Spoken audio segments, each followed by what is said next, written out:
Kenapa ada orang di zaman dulu tuh kayak dapat karomah, keajaiban-keajaiban dalam hidupnya. Kayak nggak mungkin terjadi secara logika dan ilmiah. Karena memang dia yakinnya ke Allah itu 100%.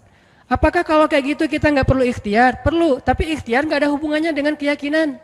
Ikhtiar itu hubungannya dengan kewajiban. Allah yang suruh ikhtiar. Tapi yakin berhasil apa enggak, itu urusan yang kedua. Urusan hati antara kita dengan Allah Subhanahu Wa Taala. Kayak kita minum obat.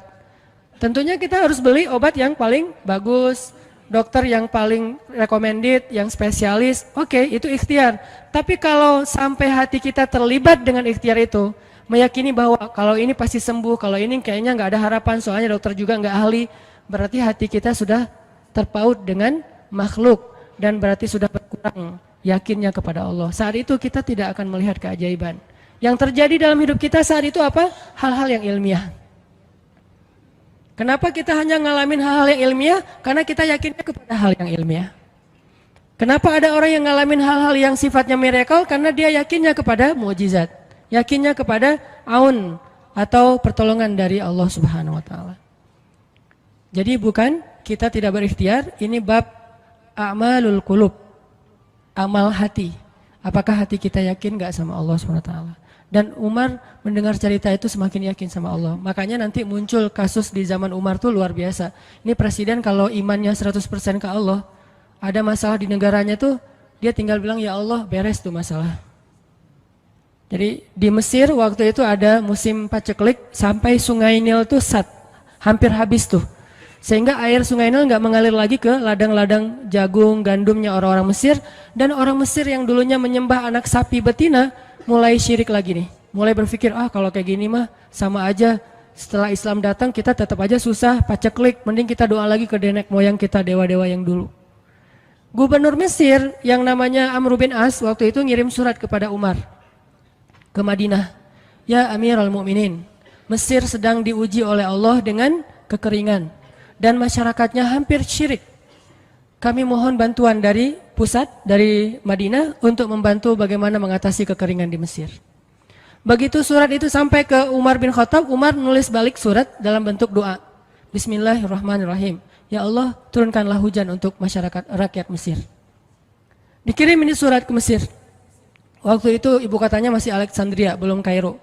Dikirim ke Alexandria, malam itu diambil sama Amr bin As. Pas dibaca oleh Amr bin As, Bismillahirrahmanirrahim. Ya Allah, berikan rakyat Mesir hujan yang mencukupi untuk mereka. Saat itu juga hujan turun. Sampai sungai Nil meluap dan menggenangi ladang-ladang jagung dan gandumnya orang-orang Mesir. Dan mereka bertakbir semuanya. Cuman ngirim surat doang dari Amirul Mukminin. Kan enak ya? Coba kalau kita hidup di zaman Umar, ya Amirul Mukminin, saya belum dapat jodoh. Ya Allah beri dia jodoh, beres. Cepet banget loh. Ya Amirul Mukminin, dia nolak saya, ya Allah terimalah. Terima. Yang kemarin nolak, hari ini kenapa ya saya jadi serak sama dia gara-gara doa Amirul Mukminin. Ini artinya teman-teman, keajaiban dari yakin kepada Allah itu luar biasa dari kisah Bapak tadi tuh. Kalau kita berbaik sangka kepada Allah. Kenapa nggak ikhtiar? Mungkin sudah ikhtiar, bikin pengairan segala macam tapi belum berhasil, yang kurang cuma satu, doa. Doa mungkin udah banyak tapi belum diijabah karena doa-doa mereka tidak seajaib doanya Umar bin Khattab. Belum lagi Umar berdiri di atas mimbar, ini mungkin terkenal nih, kejadian dalam perang Qadisiyah kalau nggak salah. Umar lagi khutbah Jumat di Madinah. Kaum muslimin lagi berperang di Irak melawan pasukan Persia, perang Qadisiyah namanya. Irak Madinah tuh kan kalau naik pesawat sekitar 2,5 jam, 3 jam, jauh tuh. Jakarta Medan lah, jauh. Nah Umar lagi khutbah di atas mimbar, sholat Jumat, tiba-tiba tema khutbahnya tuh ganti gitu. Lagi ngomong tiba-tiba beralih tema, wahai kaum muslimin, naiklah ke atas bukit itu, baliklah kalian mundur-mundur gitu. Jadi Umar tiba-tiba kayak ngomongin sesuatu yang gak nyambung. Orang-orang heran, nih Umar kenapa? Oh ya udah biarin, namanya juga Umar gitu kan, dia punya, mungkin dia ngelihat setan atau apa, setan kan takut sama Umar, diem. Udah selesai sholat Jumat, pada datang, ya Amirul Mukminin, tadi apa yang terjadi? Kenapa Amirul Mukminin ngomong sesuatu yang gak nyambung? Kita juga gak ngerti. Kata Amirul Mukminin, saya ngelihat Allah menampakkan kepada saya pasukan Islam di Qadisiyah yang terdesak, hampir habis dibantai sama musuh. Tapi saya ditunjukkan ke sebuah bukit yang mungkin mudah-mudahan itu jadi benteng untuk mereka berlindung. Saya suruh mereka naik. Orang kan nggak langsung percaya kan? Bener gitu terjadi kayak gitu. Kalau Rasul ngomong, mungkin aku naik ke langit, Isra Mi'raj, oke lah, itu aja masih ada yang mendustakan. Ini Umar yang ngomong, bukan Nabi yang dapat wahyu. Orang nggak langsung percaya. Selang beberapa minggu kemudian pasukan Qadisiyah pulang. Jadi utusan mereka pulang bawa berita tentang kemenangan perang dalam perang Qadisiyah. Dia cerita, suatu hari di hari Jumat kami sedang berperang. Kami terdesak, hampir habis dibantai sama musuh. Udah nggak ada jalan untuk berlindung. Tiba-tiba kami mendengar suara Umar, Amirul Mukminin berteriak, wahai kaum muslimin, naiklah ke atas bukit ini supaya kalian terlindungi. Akhirnya kami mundur naik ke atas bukit dan selamat waktu itu. Berarti benar-benar terjadi. Kok bisa? Ya, qadarullah. Ini keajaiban iman mereka. Apakah kita bisa mendapatkan pengalaman-pengalaman kayak gini? Bisa, kalau keimanan kita dengan level yang sama. Kalau nggak selevel yang sama pun minimal kita nusaddid. Kalau kita tidak bisa sama persis, minimal kita berusaha untuk nuqarib. Berusaha untuk pengalaman kita nanti walaupun nggak sama persis, mirip-mirip dengan pengalaman mereka. Lagi-lagi bukan berarti tidak berikhtiar. Ini keajaiban-keajaiban yang terjadi. Dan saya juga baru ngalamin kemarin pas saya di seminggu, nggak kurang dari seminggu yang lalu, saya baru pulang dari laut di Batu Karas. Di sini ada teman saya, Agi. Mana Agi? Nah ini Agi ya. Ini by the way model model iklan. Ada deh pokoknya iklan jodoh maksudnya. Agi ini anak Batu Karas. Agi boleh diceritain? Agi ini anak Batu Karas. Batu Karas itu Jawa Barat, daerah Pangandaran. Dari Bandung kurang lebih 6 jam perjalanan. Kalau lagi ada ombak saya suka ke sana nonton orang main surfing. Nggak main sih, main dikit-dikit tapi nggak jago. Nonton orang main surfing. Ketemu Agi. Agi nggak tahu tuh ya. 2 hari sebelum saya datang ke Batu Karas dia sakit kayak demam gitu. Mungkin habis diputusin kali ya. Dia demam gitu, nggak enak badan, pengen pulang. Biasanya kalau nggak enak badan cuma dia tinggal di Jakarta, paling juga di kos-kosan. Tapi kali ini pengen pulang ke Batu Karas banget. Aduh kenapa ya pengen pulang ke Basroh Batu Karas gitu ya. Batu Karas kayak Basroh gitu. Pengen ke Batu Karas. Pas dia pulang, hari saya lagi mau main tuh, dia diajak sama temen dia, ngojek itu apa? Berenang yuk gitu. Berenang yuk, berenang. Dia ikut, padahal lagi nggak enak badan, tapi pengen berenang. Pas lagi di pantai, saya datang ketemu loh, kayak kenal nih, hitam-hitam ektis gitu. Ternyata ketemu saya, Ustadz Hanan ya, ya kenalan. Ustadz saya tuh ketemu Ustadz kemarin di Maruya pas kajian minggu bulan yang lalu. Cuman karena jamaahnya banyak, saya nggak bisa ketemu Ustadz, nggak bisa salaman. Saya waktu itu membatin, ya Allah saya pengen banget ketemu Ustadz Hanan langsung, tapi jangan dalam suasana ta'lim yang ramai, langsung berdua. Mudah-mudahan terkabulkan. Akhirnya Agi banyak istighfar sebulan istighfar, akhirnya terjadilah yang tadi itu. Dia nggak enak badan, saya juga tiba-tiba ujuk-ujuk, kenapa ya saya pengen ke Batu Karas, kenapa ya pengen ke Batu Karas, ternyata di sana ada ombak, kan ada Agi. Ketemu aja di Batu Karas, itu cara Allah menskenariokan. Dan itu terbukti banget loh, istighfar. Bukan karena saya orang soleh, dan kita bisa istighfarin siapa aja. Saya pengen ketemu ini, saya pengen, dan itu ajaib. Kalau misalnya nggak ketemu pun di dunia, insya Allah ketemu dengan orang soleh itu nanti di akhir. Apa ruginya beristighfar dan berdoa? Nggak ada ruginya kan?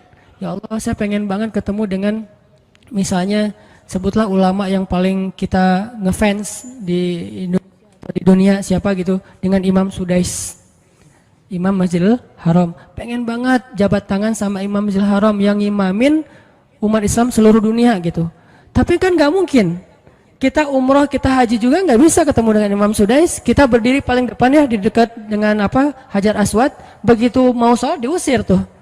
Begitu selesai salam langsung dipagar betis sama askar-askarnya. Susah ketemu beliau tuh, ajaib banget kalau bisa ketemu. Tapi kan nggak ada salahnya beristighfar kan? Astagfirullah, astagfirullah, ya Allah, Sudais, astagfirullah, astagfirullah, Sudais, astagfirullah. Terus aja gitu. Pengen ketemu Sudais. Tiba-tiba bisa aja Sudais datang ke Indonesia, ada seminar apa, mungkin bisa ketemu, yang paling logisnya. Atau kalaupun nggak ketemu di dunia, tiba-tiba bangkit dari kubur di sebelah kita. Siapa? Kan kamu sering manggil saya dulu, siapa? Sudais. Sudais yang mana ya? Imam Masjidil Haram, Masya Allah Syekh gitu. Dan orang soleh nanti di akhirat, dialah yang salah satu akan menyelamatkan kita dari perjalanan yang sulit. Selain syafaat Rasulullah SAW. Jadi kalau disebut nama Nabi, kita spontan ya, Sallallahu Alaihi Wasallam. Kalau perlu bahkan kayak respect banget gitu. Kalau disebut nama Nabi langsung Sallallahu Alaihi Wasallam, karena luar biasa jasa Rasulullah.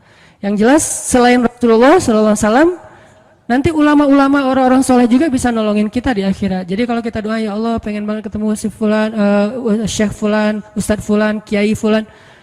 Kalau nggak ketemu pun di dunia, pasti ketemu di akhirat. Yang jelas harapan kita nggak mungkin Allah abaikan gitu aja, nggak mungkin. Pasti Allah kabulkan. Cuman Allah kadang-kadang menggunakan cara yang lebih baik daripada yang kita pernah bayangin. Ketemu beliau di dunia paling cuma selfie. Tapi kalau ketemu di akhirat, dibawa selamat di sirat yang panjang, lebih mending mana?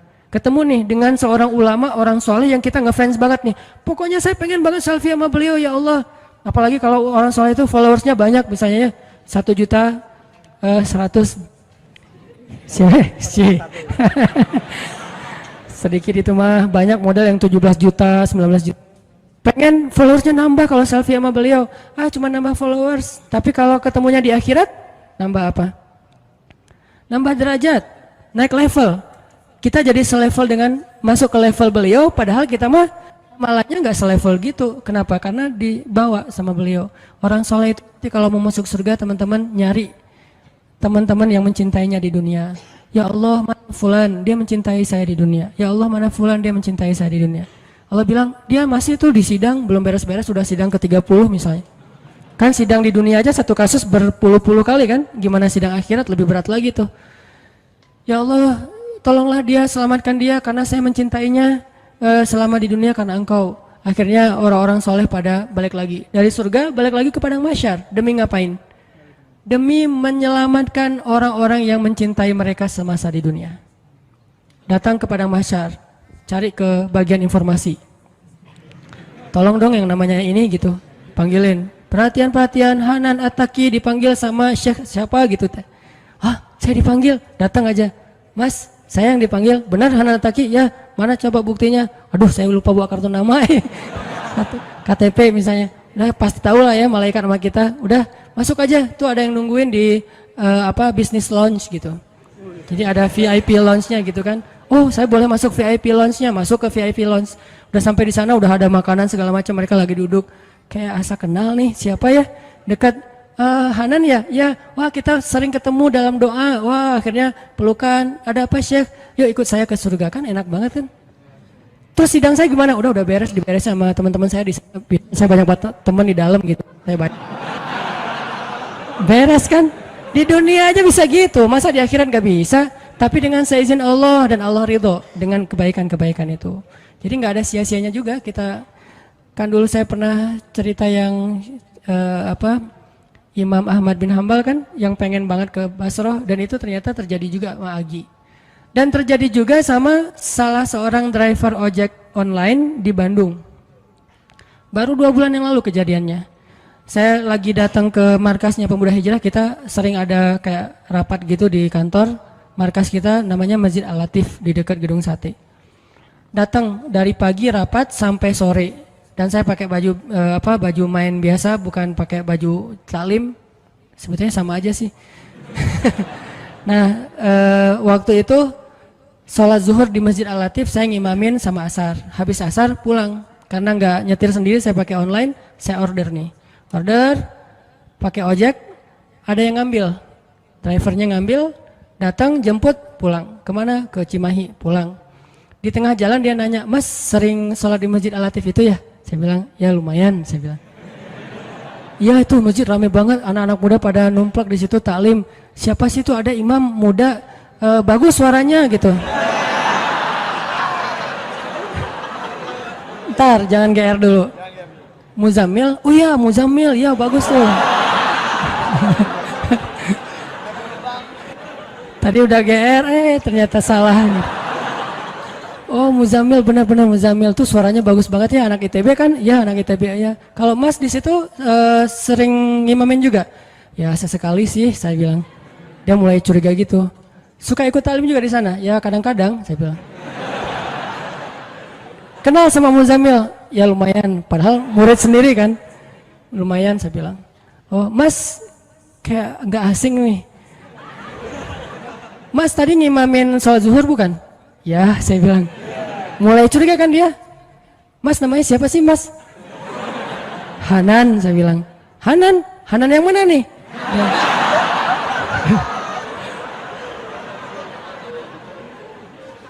Saya bilang Hanan Taki, wah langsung oleng deh mah.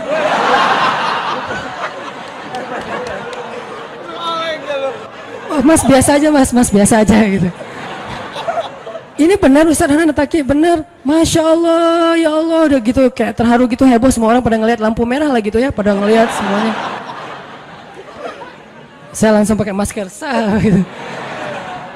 Ustadz tahu nggak Ustadz, saya sebulan ini istighfar terus habis dengerin cerita Syekh Imam Ahmad bin Hambal yang ke Basrah, saya istighfar, ya Allah pengen banget ketemu Ustadz Hanan, tapi jangan ditaklim berdua, jadi bisa curhat-curhatan gitu. Ternyata Allah bikin skenario, saya order ojek online, dia ngambil, jadi ngobrol di jalan sampai ke rumah, akhirnya bertamu nggak pulang-pulang.